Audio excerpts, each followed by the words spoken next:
আজ আমাদের দ্বিতীয় পার্ট। প্রথম পার্টটা আমি অলরেডি কমপ্লিট করে ফেলেছি।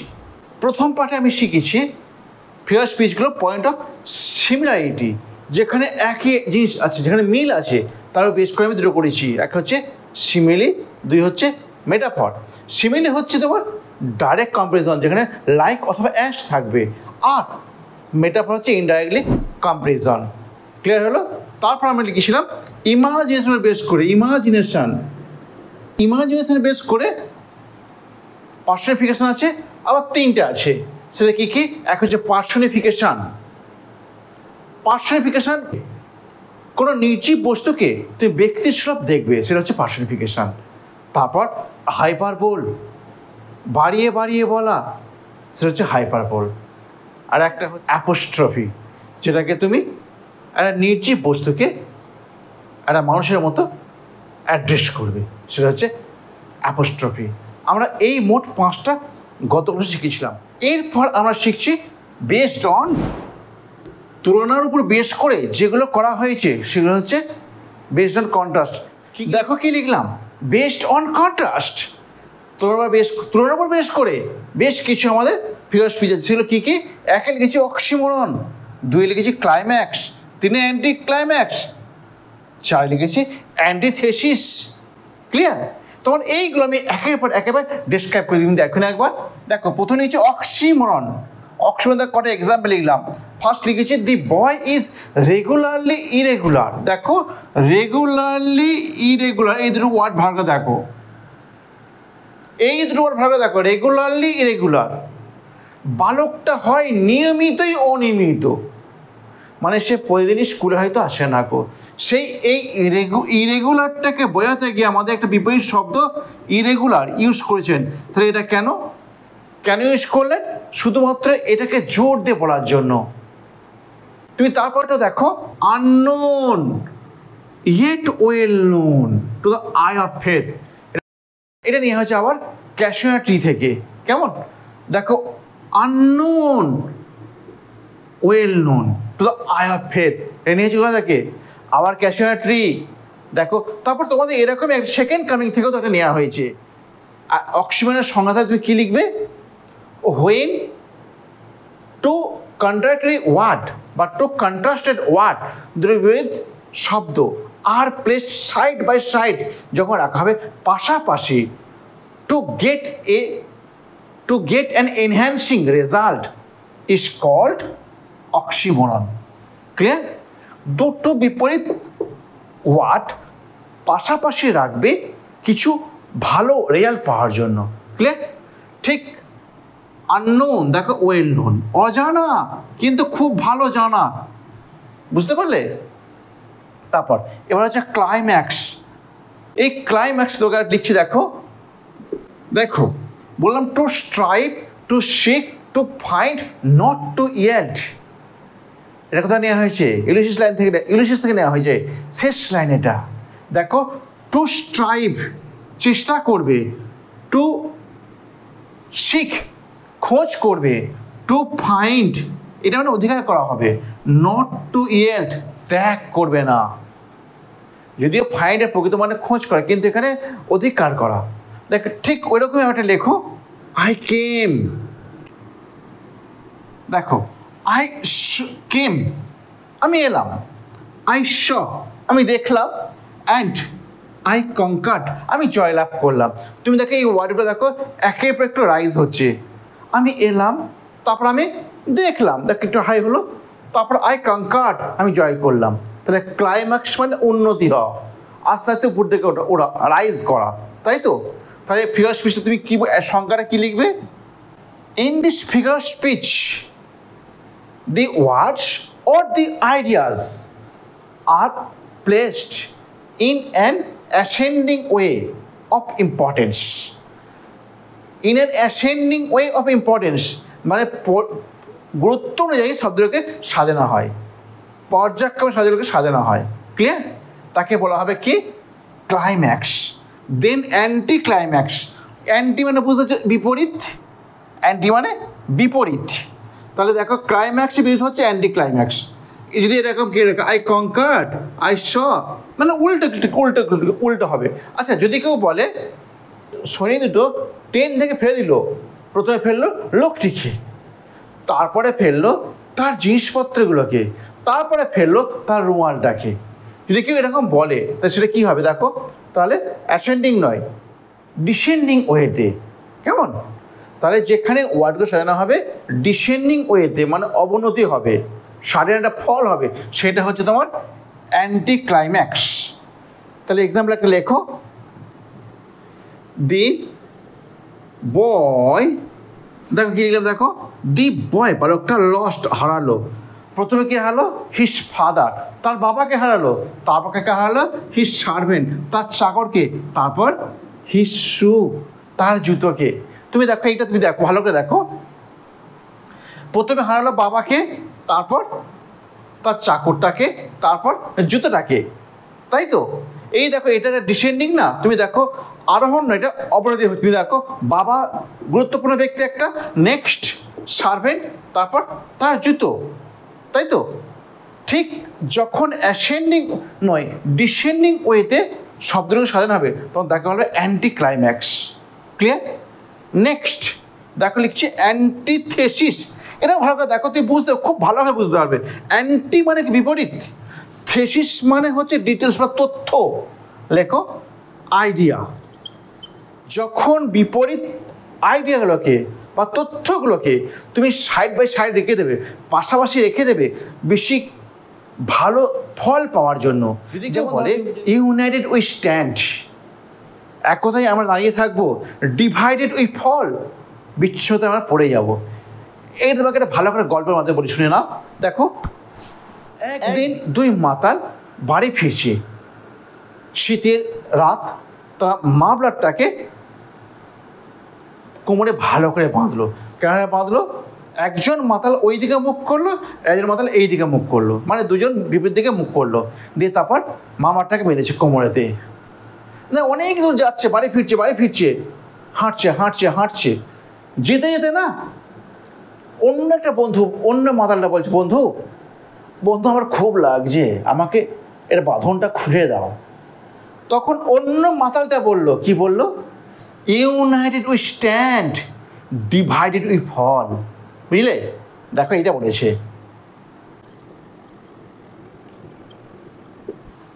একতায় আমরা দাঁড়িয়ে থাকবো, আমরা যদি বাঁধনটা না খুলি, যদি এক থাকে আমরা দাঁড়িয়ে থাকবো। অ্যান্ড ডিভাইডেড উই ফল, যদি পৃথক হয়ে যায় আমরা পড়ে যাব। বুঝতে পারলে? তাহলে এই দেখো, এই একটা আইডিয়া, এই একটা আইডিয়া, এই দুটো আইডিয়াকে আমরা পাশাপাশি লিখেছি ভালো ফল পাওয়ার জন্য। সংজ্ঞাটা কি লিখবে? When two ideas, two contradicted ideas, two contrasted ideas, two contrary ideas, two opposite ideas, তুমি যা খুশি বলতে পারো। কেমন? যেটা তোমার মনে হবে সেটাই বলতে পারো। সবসময় হবে বিপরীত। কেমন? যখন দুটো বিপরীত idea, two contracted ideas are placed side by side in a balanced way, একটা সুষমভাবে, ফর সেক অফ এমফেসাইজ, জোর দিয়ে বলার জন্য, তখন তাকে তুমি বলবে কি? অ্যান্টিথেসিস। ঠিক ওই রকম আদর এক্সাম্পল লেখো, he works his work, I mine. বিখ্যাত লাইন তোমাদের ইংলিশ থেকে নেওয়া হয়েছে। সে কাজ করে তার কাজটা, কিন্তু আমি করি আমারটা। এটা কে বলেছেন? ইলিশিয়াস বলেছেন, তার ছেলের উদ্দেশ্য বলেছে। এটা টেলিম্যাকাস কাজ করে তার কাজটা, আমি আমার কাজটা করি।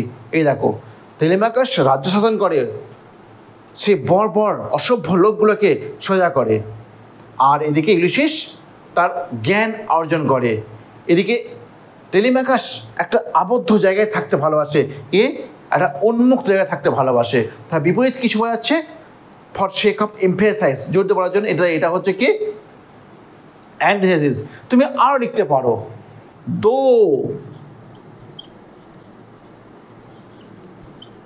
মাছ ইজ টেকেন,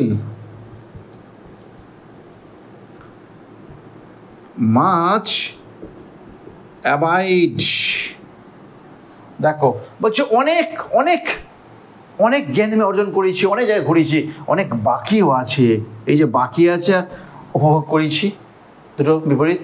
তারপর আবার করবে টু এর is human being but forgive is divine being.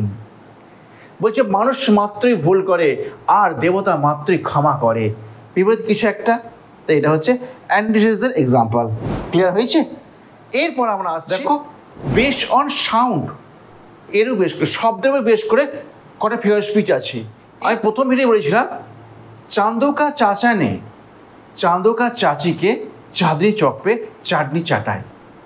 এই দেখো সব কটা ওয়ার্ড সিএইচ এই লেটার দুটোতে স্টার্ট হয়েছে। কেমন? এই ফিগার স্পিচটাকে বলা হবে এইটা স্যার। আবার দেখো আমি লিখেছি ফেথফুল ফ্রেন্ড ফ্রম ফ্যাটারিং ফো। দেখো এই যে ফেথফুল, দেখো এফ স্টার্ট আছে, এফ দিলে স্টার্ট হয়েছে, ফ্রেন্ড এফ দিয়ে স্টার্ট হয়েছে, ফ্রম এফ দিয়ে দেখো, ফ্ল্যাটারিং আবার এফ দিয়ে ফো। বুঝতে পারছে? তাহলে এটা বলতে চাইছে বিশ্বস্ত বন্ধু হয় বেশি ভালো, ফ্ল্যাটারিং ফো তোষামত করা সত্তর থেকে। দেখো সব কটা দেখো এফ দিয়ে স্টার্ট হয়েছে। যদি তুমি এরকম কিছু একটা লেখো সেটা হয়ে যাবে কি অ্যাডিশন। তাহলে অ্যাডিশন সংজ্ঞা তোমার কিছু দেওয়া হলো the same letter or sound occurs at the beginning of the words. দেখো যে শব্দগুলো দেখো স্টার্ট হয়েছে সবগুলো দেখো এফ দিয়ে স্টার্ট হয়েছে, সবগুলো তুমি দেখো, তাই তো? তাহলে এরকম যদি একই লেটার দিয়ে ওয়ার্ডগুলো শুরু হয় তখন তাকে তুমি বলবে অ্যাডিশন। আরও দু একটা এক্সাম্পল লিখে নাও। দেখো আরও দুটো লিখলাম, কি দুটো লিখলাম? একটা লিখলাম দি ফিউরো ফলোড, এই দেখো এ সব কটা এফ দিয়ে স্টার্ট হয়েছে। তারপর দেখো ফ্রি হার্ট, ফ্রি ফরহেড, এটা কথা নেওয়া হয়েছে, এটা ইংলিশ থেকে নেওয়া হয়েছে। তাহলে এইগুলো সব হচ্ছে তোমার অ্যাডিশনের এক্সাম্পল। নেক্সট পান, এই পান মজা মজা করার জন্য যোগ করার সময় ইউজ করা হয়। একটা ওয়ার্ডের জন্য ইউজ করবে আর অন্য একটা ওয়ার্ড বোঝাবে। তোমরা যেন বাচ্চা বসে পড়েছে না ঈশ্বরী পরিষের কথাটা, আমার ছেলে যেন থাকে দুধে ভাতে। দেখো এখানে দুধে ভাতে বলতে দুধ আর ভাত এরকম নয়, সুখ শান্তিতে, মানে একটা বলবে একটাকে বোঝাবে।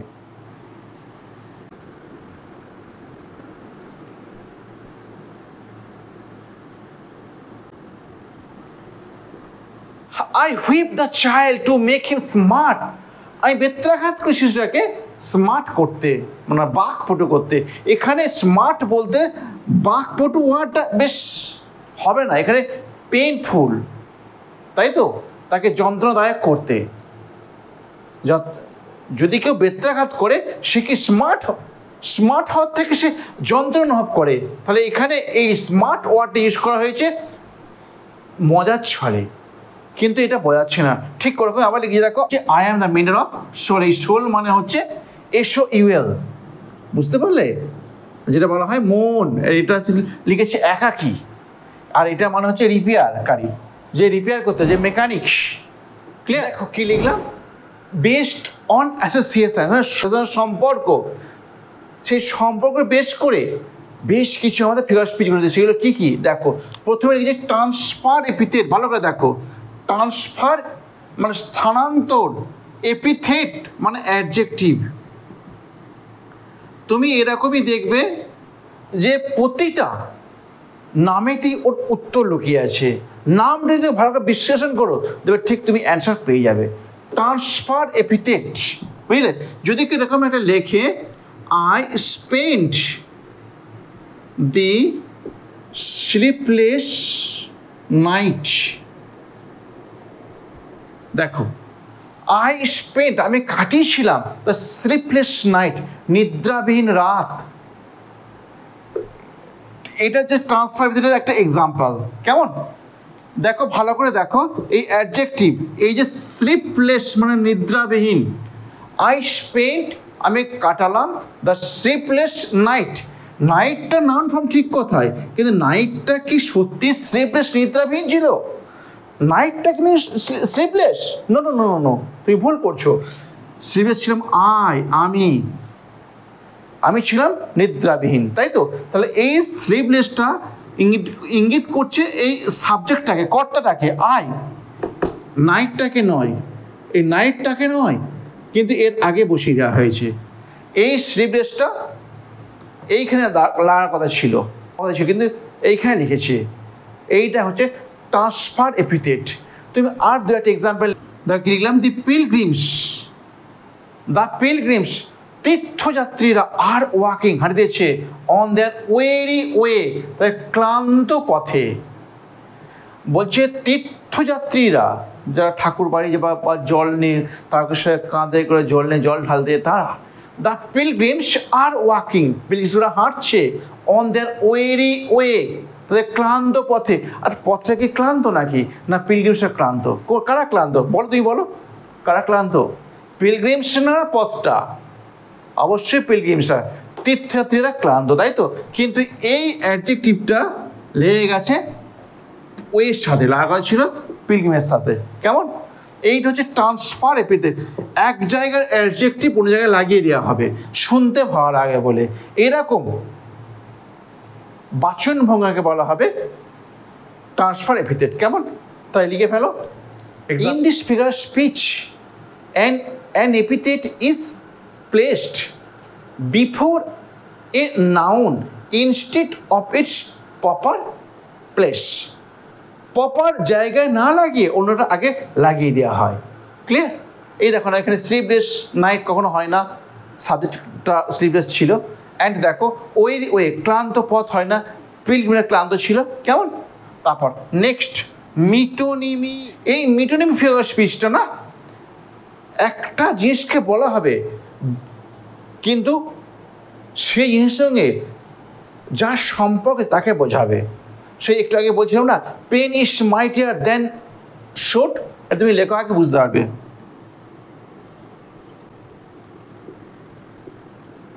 দেখো কি লিখলাম, পেন ইজ মাইটিয়ার। পেন হয় বেশি শক্তিশালী, কার থেকে? তরল থেকে। সত্যি কি পেন শক্তিশালী? না, পেন যিনি ব্যবহার করেন তিনি শক্তিশালী, তরল যিনি ব্যবহার করেন তার থেকে। পেন ব্যবহার করেন অফিসাররা, আর শোট ব্যবহার করেন সৈনিকরা। তাই শরীর থেকে শক্তিশালী কারা? অফিসাররা। কেমন? এই জিনিসটা বলতে, এই জিনিসটা যিনি ব্যবহার করেন তার কথা বলতে যাওয়া হয়েছে, সেটা হচ্ছে মিটোনিমি। ক্লিয়ার? আর দু একটা এক্সাম্পল তুমি ঠিক বুঝতে পার। এই দেখো লিখলাম, অল দ্য ওয়ার্ল্ড নোজ হিম। সারা বিশ্ব তাকে চেনে। বিশ্ব কি চিনতে পারে নাকি? এখানে বিশ্বের মানুষের কথা বলতে যাওয়া হয়েছে। বুঝতে পারলে? তোমাদের একটা ওয়ার্ড শব্দ থেকে এটা নেওয়া হয়েছে, কম্পোস্ট আপনার ওইখান থেকে নেওয়া হয়েছে। সেটা কেমন? All the houses seems asleep. শেষ লাইনে দেওয়া আছে, all the houses SIM asleep. সমস্ত বাড়িগুলোকে মনে হয়েছে ঘুমন্ত।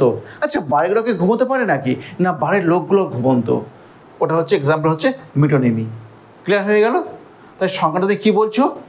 তাহলে এই সংজ্ঞাটা, in this figure speech one thing is said but another thing is meant. ওনারা জিনিস মানে বোঝায়। ক্লিয়ার হয়েছে? এই দেখো না, বলতে হলো পৃথিবীর লোকগুলো। এই দেখো না, পেন বলতে হয়ে গেল অফিসার, সুরল হয়ে গেল সৈনিক। আবার তোমার ওয়ার্ড কবির থেকে একটু বললাম যে দি ভেরি হাউসের সিম অ্যাসলিপ। বাড়ির লোকে দেখে মনে হচ্ছে ঘুমন্ত, বাড়িগুলো ঘুমোচ্ছে না, বাড়ির লোকগুলো ঘুমাচ্ছে। কেমন? তোমার এই হয়ে গেল metonymy. Last of all, synecdoche. দেখো, আই ওয়ান্ট, আমি চাই, 5 হ্যান্ডস, 5টা হাত, ইন মাই অফিস, আমার অফিসেতে। আমি চাই 5টা হাত আমার অফিসে। এরকম হয় নাকি? আমি চাই 5 জন ব্যক্তি, এখানে 5টা হতে 5 পার্সন। বুঝতে পারলে? তাহলে 5 পার্সনের পরিবর্তে 5 হ্যান্ড ইউজ করেছেন। বুঝতে পারলে? আর দু একটা লেখো। দেখো আবার কি লিখলাম, হি আর্নস বেডস, সে উপায় করে রুটি। তো এখানে রুটি কি?